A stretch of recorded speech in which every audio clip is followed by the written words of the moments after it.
Coming to substitution therapy, there are different protocols again here. The conventional step-up protocol, where you start the gonadotropins at 75 to 150 units from day 2 onwards, and every 5th day after an ultrasound, based on the response of the follicular growth, you increase the dose by 75 units. So here the follicular growth is very good, success rates are good, but it comes with the slightly increased risk of ovarian hyperstimulation syndrome. The next protocol is step down protocol, where you start at a higher dose initially of 150 to 225, then sequentially every 5th day you monitor the lady and reduce the dose by 37.5 units till the dominant follicle is reached. If you look at it, this protocol is actually more physiological, because in a normal cycle, initially there is an FSH peak followed by a fall in the FSH level. This is similar to that. This causes a monofollicular growth. And coming to the next protocol, that is low dose protocol, this is something similar to the conventional step up protocol, but the doses used are very less. You start with 37.5 and gradually increase it in a small steps of 37.5 every 5th day till you reach a dominant follicle. This is very useful in polycystic ovarian syndrome, and it helps in reducing OHSS, but of course the duration of stimulation is more, and the cumulative amount of drug required will be more. Another unique problem you see when you are using gonadotropins is a premature LH surge. That is similar to what we see in IVF cycles. There is the multiple follicular growth causes LH surge, which reduces the quality of the oocyte. So people started using GnRH antagonists to counter this LH surge even in IUIs. But large studies have shown that when there is only 1 or 2 follicles growing in the IUI cycle, addition of GnRH antagonist doesn't really make much sense, other than just adding on the financial burden to the patient. But it is definitely useful when there are more than 3 follicles growing. And of course, when you don't want to do IUI over the weekend, you want to schedule it over the weekdays, then you can use GnRH antagonists. And then finally, clomiphene, letrozole or gonadotropins, which is the better drug and what do you use? So we have a beautiful study to answer this question, the Amigos trial, which came out in 2015. Though it is an old study, it is a very beautiful study. They compared the pregnancy rates and all the side effects in almost 300 couples in each wing, giving gonadotropins to one group of patients, only clomiphene to the second and letrozole to the third, and they found that the pregnancy rates are significantly better in gonadotropin group. But it comes at the risk of increased multiple pregnancy rates and increased miscarriage rates. So we have decided which couple to offer IUI, and we have gone through the ovarian stimulation protocols.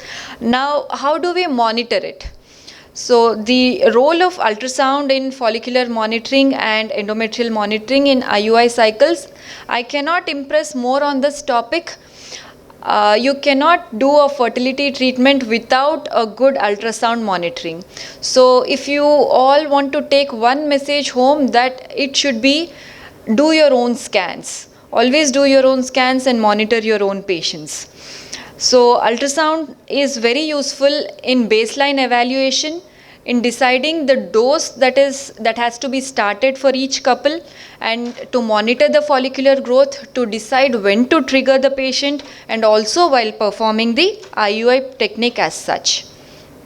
When you are performing a baseline scan, always perform it between day 2 to day 5 and have a systematic approach of doing the scan.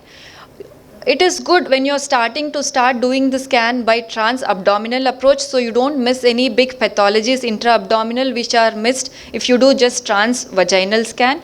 Also look at the kidneys, liver and spleen, even grossly, that is helpful. Then ask the lady to evacuate the bladder and put her in a comfortable lithotomy position. Then as you insert the probe, look at the screen. You need to watch at the vaginal walls, the position, orientation of the cervix, uterocervical angle. When you are looking at the uterus, you need to start with the serosa, myometrium, endometrium, endomyometrial junctions, tubes if they are normally not visible, but if there is any hydrosalpinx, ovaries, the antral follicular count, the approach of the, if the ovaries are accessible, especially if you are planning an IVF oocyte pickup, any adhesions between ovaries and surrounding structures. So after you do this baseline scan, if at all there are facilities, put on your 3D mode, look for any uterine malformations. So a good 3D scan, I would say, is almost as good as an MRI scan. After you do your 3D scan, put on the Dopplers, look at the uterine artery, ovarian artery, measure their resistance and peak systolic flow. So after you do all this, the last but most important, document everything properly. So you have done your baseline scan. Now how do you decide on the amount of dose required based on ultrasound? So there are a few parameters which tell us and give us a good idea as to which lady requires a higher dose of gonadotropins and which lady requires a lower dose. So if the age of the lady is more than 35 and BMI more than 28, the ovarian volume less than 3 cc, antral count less than 4 or 5, and resistance index more than 0.7 and peak systolic flow less than 5. These parameters indicate that their ovaries are resistant to stimulation and they might require a higher dose. And paradoxically, a younger woman with lesser BMI, good ovarian volume, good antral follicular count, with less resistance and more systolic flow, they require a lesser dose. So this resistance index and peak systolic flow, understanding them is quite easy. Resistance is basically the amount of resistance to the blood flow in the artery. So if the resistance index is more, you need to increase the dose of gonadotropins. And peak systolic velocity is the velocity of the blood flow in the vessels. If there is good flow, then the amount of gonadotropins required will be less. So, and then you continue monitoring the lady. Follicular growth is seen. Follicle should be measured from inner margin to inner margin, and suddenly you see that the lady has come up with a crop of follicles, a lot of them growing almost of the same size. Then how do you decide what to do? So if there are less than 3 follicles, mind you, the follicle here we mean a follicle more than 14 mm size, because it is at this size that the follicle develops LH receptors, and only if it has LH receptors it is going to ovulate or respond to the HCG trigger and cause whatever complications of OHSS. So if there are less than 3 follicles, you can still go ahead and do your IUI. And if there are more than 6 follicles, it is not worth taking the risk, just cancel the cycle. And if there are between 3 to 6 follicles, then you measure the estradiol levels. If E2 levels are less than 800, then you can go ahead with the procedure, but counsel the patient and take a consent for the possibility of mild OHSS or multiple pregnancy. And if E2 levels are more than 800, again cancel the cycle. So, and the follicles have been growing well. Now, how to decide when to trigger the ovulation? So, is the dominant follicular size different in different stimulation protocols? Yes. When you are doing it in a natural cycle or a gonadotropin stimulated cycle, the mature follicle is considered to be the one between 18 to 20 mm, whereas if you are using a clomiphene to stimulate, the dominant follicle size should be more than 22. Also, along with that, always monitor the endometrial growth. You need to have more than 8 mm thick endometrium with a good trilaminar pattern for a good success rate. So this being the quantitative measurement, there are few qualitative parameters. When you are looking at the follicle, the perifollicular flow, blood flow should be at least 50 to 75%. That circumference should be covered by blood flow by at least half to 3/4, and the resistance index again should be less than 0.5 and peak systolic flow more than 11. In that situation, it indicates that the follicle or the oocyte within, there are more chances that it is a mature oocyte. And then coming to the endometrial monitoring, not just the thickness but the trilaminar pattern, the endometrial peristalsis, myometrial contractility, the uterine artery blood flow, everything is important when you are looking for the good uterine receptivity. So we have decided to trigger the lady. So what are the various drugs available to trigger the ovulation? They include urinary HCG, recombinant HCG, GnRH agonist, and dual trigger, that is combining HCG and GnRH agonist. So there are number of studies saying that urinary HCG is no different from recombinant HCG. So a 10,000 units of HCG is as good as 250 micrograms of a recombinant HCG, only that the local reactions are much less with recombinant HCG because it is a purer form without any impurities. And LH surge, which occurs naturally, what does it do?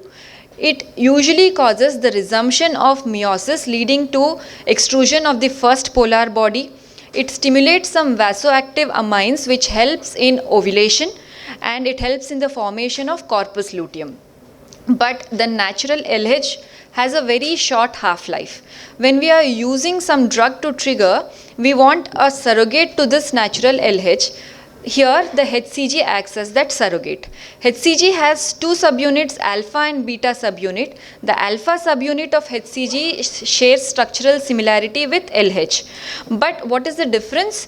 HCG has a longer half-life. It is present in the system for more than 3 or 4 days, so that the action of vasoactive amines is for prolonged period, leading to increased risk of OHSS. Therefore, that's the reason why we don't have, or very rare to have, OHSS in a natural cycle as compared to a stimulated cycle where it is triggered. And when it comes to GnRH agonists, these drugs have, as you all know, an initial flare-up effect followed by a prolonged suppression. So we are making use of this initial flare-up effect, which increases the endogenous LH production to cause the ovulation trigger. So GnRH agonists again decrease the risk of OHSS because the flare effect lasts for a briefer time as compared to HCG, but then because of prolonged downregulation after that, you have a significant luteal phase deficiency, so you have to supplement progesterones in a higher dose. So to counteract that, people started using dual trigger, that is using both HCG and GnRH agonist. So evidence says that both urinary recombinant are as good, and it is, you can use both. You cannot say one is superior over the other.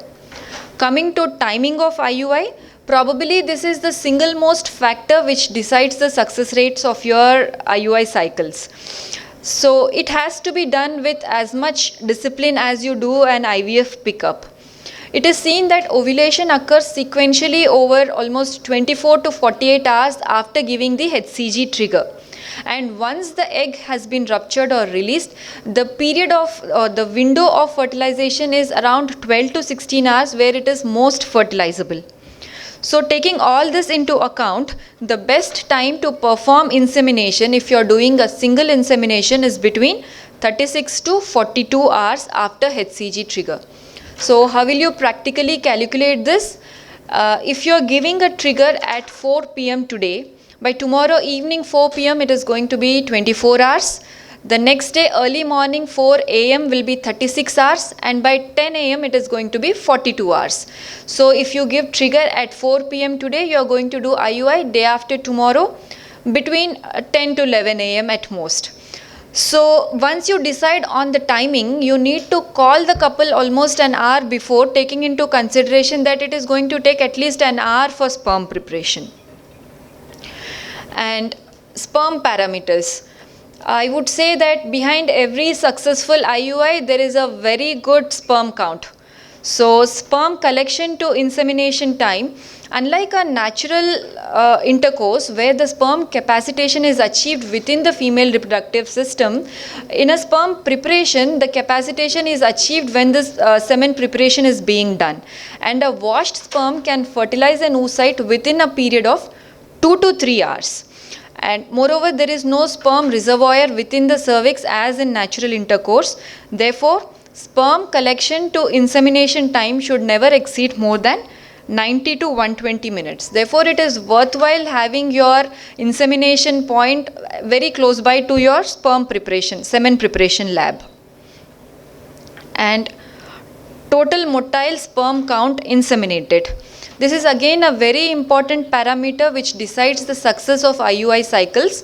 It is calculated as a product of volume of semen with the sperm concentration and motility. This is important because it takes into account both motility and concentration. And you need at least 5 million motile sperms with a DNA fragmentation index of less than 30% for a good IUI success rates. Okay, so number of inseminations. What do you say? Single insemination, double insemination, triple insemination. So the evidence has been clear that if there is a single follicle, the single insemination should be good enough. It should be performed at the correct timing with the correct technique. Of course, double insemination is useful when there are more than 2 follicles releasing sequentially, and when the male parameters are poor, you give an advantage to the sperm by a double IUI. Technique of IUI. We'll review each step in the technique of IUI and see what the evidence says. Semen collection. The abstinence period before giving the semen should be precise between 2 to 3 days. A prolonged period of abstinence increases the free radical injury and increases the DNA fragmentation, whereas a very short period of abstinence decreases the sperm volume, semen volume. Therefore, a 2 to 3 day abstinence period is ideal.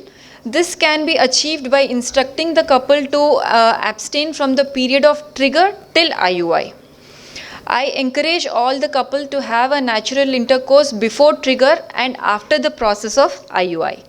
And it is preferable to collect the semen sample in the clinic, and if the couple is bringing the sample outside, it is always worthwhile taking a separate consent saying that they take the full responsibility of identifying the semen sample. And consent should be taken from both husband and wife for performing an artificial insemination. And of course, more important than anything, you need to have a PCPNDT certificate for performing an IUI. And setting up IUI trolley, the equipment required is quite simple. Simple Cusco Sims sponge holder, 1 cc needle and an IUI cannula. Mind you, never use betadine or any strong agents when you are performing any reproductive procedures. And Cuscos, it needs to have long blades which increases the ease of procedure.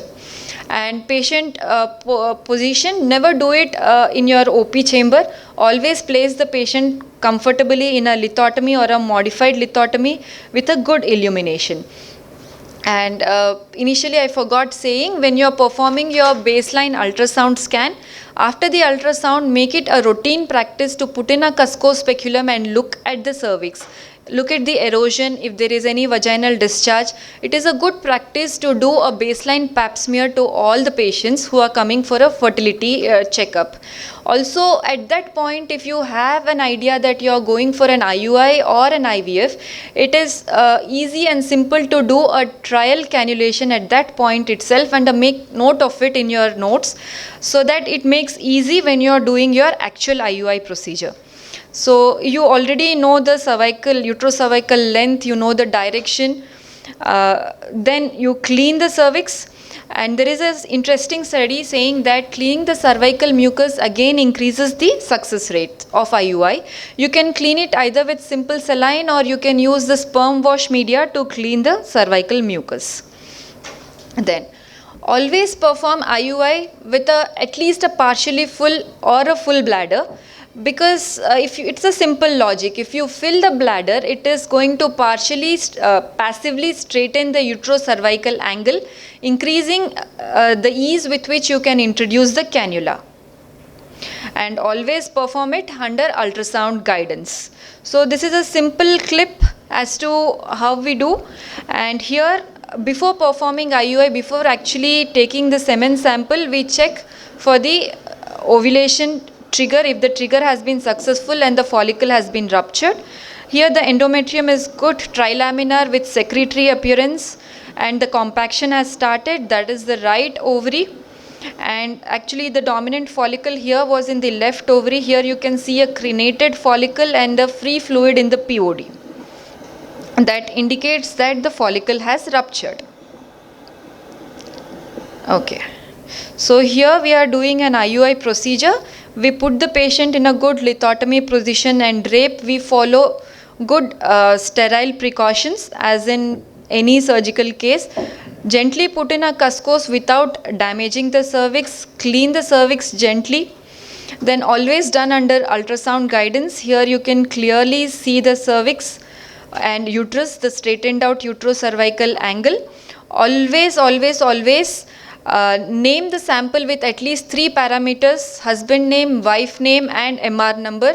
There is no scope for confusion here. And then the tip of the cannula is absolutely sterile. Don't touch it here and there, and gently introduce it under ultrasound guidance. Here you can clearly see the cannula going in. And then the insemination is done slowly, taking at least 60 to 90 seconds, because if you just push in the entire amount, that triggers the uterine peristalsis. The uterus push back the semen back into the vagina. Okay. Then loading the catheter, you will learn more about it in the afternoon. This is again an important step. The basic principle being, before you load the sample, you need to draw in at least 0.2 to 0.3 cc of air, so that when you push out, there is no semen sample left in the cannula, dead space of the cannula. That is the basic thing. And bed rest after IUI, though limited data is available, it is worthwhile giving a 10 to 20 minute bed rest, which improves the success rate. You don't need to give a 2 or 3 day bed rest. And intercourse, yes, always encourage the couple to have natural intercourse after IUI procedure. Coming to the complications. Complications of IUI could be because of ovarian stimulation, or because of the procedure per se, or late complications. Because of the ovarian stimulation, we have ovarian hyperstimulation syndrome, multiple pregnancies, and late complication being ovarian malignancies. Because of the procedure per se, if you don't do it properly with good sterile techniques, you can introduce infection, pelvic infections. There can be trauma and bleeding from the cervix or the cervical erosion. Pain and cramping, though rare, is seen in almost 5% of the patients. And allergic reactions, formations of anti-sperm antibodies and vasomotor symptoms, very rare. Other complications, ectopic pregnancy rate, it is much more common in IUI as compared to a natural pregnancy. Miscarriage rate is again increased, and failure of the procedure per se. You need to counsel every couple that the expected success rate is between 20 to 25%, not more than that, so that they have a good understanding of what they are going through. Then, the luteal phase support. Is it really needed in all the IUI cycles? Yes. So what is luteal phase deficiency? A luteal phase shorter than 11 days, a lag of more than 2 days in the endometrial histological development, a mid-luteal progesterone level less than 10 nanograms per ml, or all of the above. It is all of the above. So it's a very interesting thing. Luteal phase deficiency occurs in only 8% of natural cycles, whereas when you stimulate it, it is seen in almost 25 to 30% of the cycles. But why is it so? Multifollicular development, which happens in a stimulated cycle, leads to a supraphysiological levels of E2 and progesterone values that causes a feedback decrease in the luteal LH secretion. This reduced luteal LH secretion leads to reduced progesterone levels, and that is responsible for luteal phase deficiencies, and therefore it is very important to supplement progesterone in every stimulated cycle. There are number of studies, both systemic reviews and meta-analysis, saying that progesterone supplementation in the luteal phase improves the pregnancy rates. What is the optimum route? There are various progesterones available, from intramuscular, oral, vaginal gels. What is preferable? So natural micronized progesterone should always be given as vaginal, because in oral route there is increased first pass metabolism, and intramuscular injections are quite painful and not really justified in an IUI cycle. So what I prefer is a vaginal natural micronized progesterone, or if you want to give oral progesterone, you can give the newer dydrogesterone. So finally, what are the take home messages we come to? Always choose your patient very wisely. Don't offer IUI to every couple that walks in. And plan your ovulation stimulation with gonadotropins. Time the trigger properly and time the IUI procedure properly. You need at least 5 to 10 million total motile sperm count. And all the methods of sperm wash are equally effective. Choose what best suits for the sperm parameters.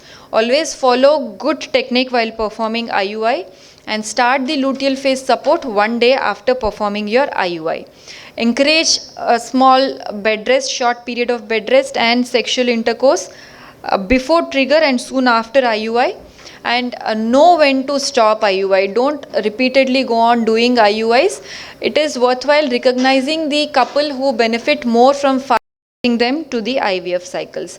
And always analyze your work, what you do very regularly. The parameters for whom you have offered stimulation, what is the success rate, where did you go wrong, and how can you improve further. With that, I would like to conclude the talk, thanking all the participants who have taken out their time today and coming here on a Sunday. We all know we are all busy practitioners. Taking out Sunday is not easy.